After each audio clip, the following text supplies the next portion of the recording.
जय हिंद। नमस्कार दोस्तों, एक बार फिर से आपका अपने प्यारा सा चैनल डेवलप इंडिया एक्सप्रेस पर स्वागत है। दोस्तों, अपनी संपूर्ण प्रयासों, खोजों अथवा अनुभवों के मुताबिक मैं आपको 4 ट्रेनों के बारे में बताऊंगा जो ट्रेन रेलवे को किसी भी हालत में हवाला देना चाहिए, क्योंकि कुछ शहरों के लिए कुछ ट्रेनें पहले से चल रही है, परंतु उसमें यात्रियों को काफ़ी रश देखने को मिलता है, या फिर कुछ शहरों के लिए सीतामढ़ी से एक भी ट्रेनें उपलब्ध नहीं हैं। उन्हीं कुछ ट्रेनों के बारे में बताऊंगा। इससे पहले आपसे विनती है कि आप यदि पहली बार चैनल पर आए हैं तो चैनल को सब्सक्राइब कर लीजिए और बेल आइकन को भी प्रेस कर लीजिए। दोस्तों, वीडियो अंत तक ज़रूर देखिएगा, क्योंकि मैं सभी कारणों के साथ एक्सप्लेन करूंगा कि ये ट्रेनें क्यों ज़रूरी है और किन किन रूटों से चलनी चाहिए जिससे यात्रियों को लाभ मिल सके। आइए शुरू करते हैं। इस लिस्ट में मैंने पहली ट्रेन रखी है जो लोकमान्य तिलक टर्मिनल के लिए रखी है।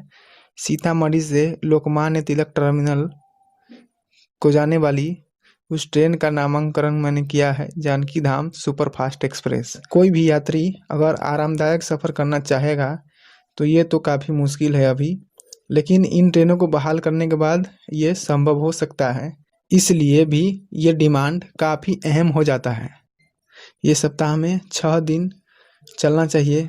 और इस जानकी धाम सुपरफास्ट एक्सप्रेस की रूट की बात करते हैं तो इन रूटों में वाया मुजफ्फरपुर, छपरा, बलिया, वाराणसी, प्रयागराज होकर जाना चाहिए, क्योंकि जो कर्मभूमि एक्सप्रेस है जो रक्सौल से होकर चलती है उसका रूट थोड़ा ज़्यादा लंबा पड़ जाता है।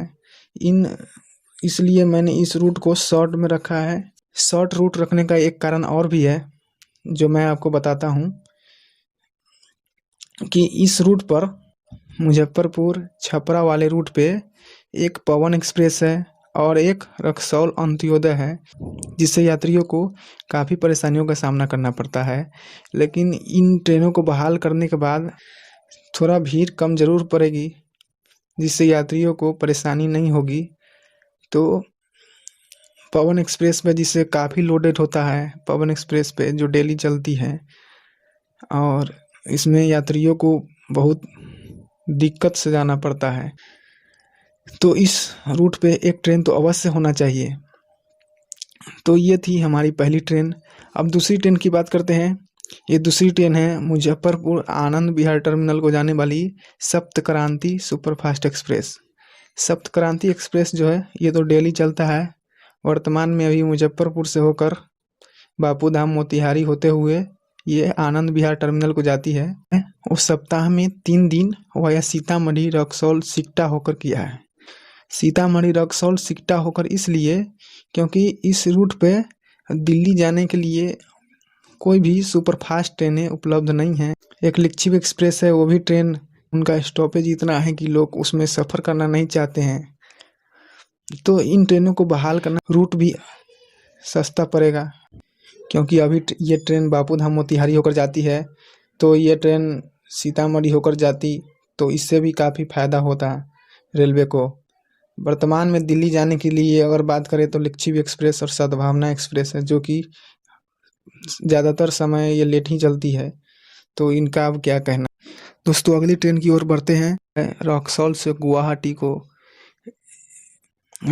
गुवाहाटी जाने वाली एक्सप्रेस, जिसका रूट मैंने रखा है सीतामढ़ी दरभंगा होकर होना चाहिए, और यह सप्ताह में 1 दिन ही होना चाहिए, वीकली टाइप की होना चाहिए। क्योंकि गुवाहाटी जाने के लिए मिथिलांचल की बात करें तो मिथिला से गुवाहाटी जाने के में काफ़ी परेशानी होती है, क्योंकि यहाँ पे एक भी असम की तरफ कोई भी ट्रेनें रुक नहीं करती हैं। वो भी करती है तो मुजफ्फरपुर से है।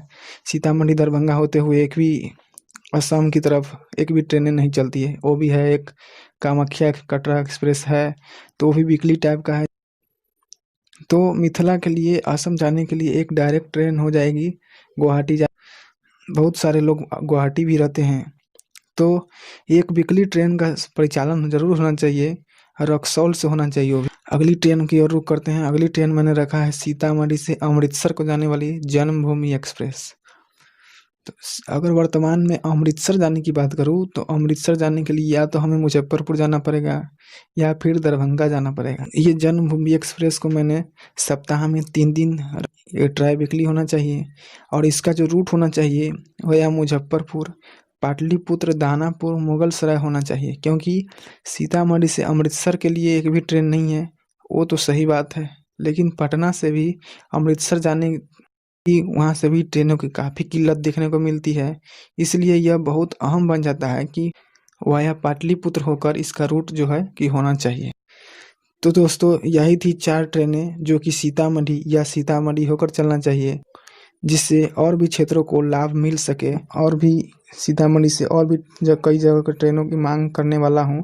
तो दोस्तों तो इसमें आप अपनी कमेंट करके बताइएगा कि कौन कौन सी ट्रेनें और भी होना चाहिए। हो सके तो वीडियो को एक लाइक अवश्य कर दीजिएगा और चैनल को सब्सक्राइब भी कर लीजिएगा। मिलते हैं अगली वीडियो में, तब तक के लिए जय हिंद।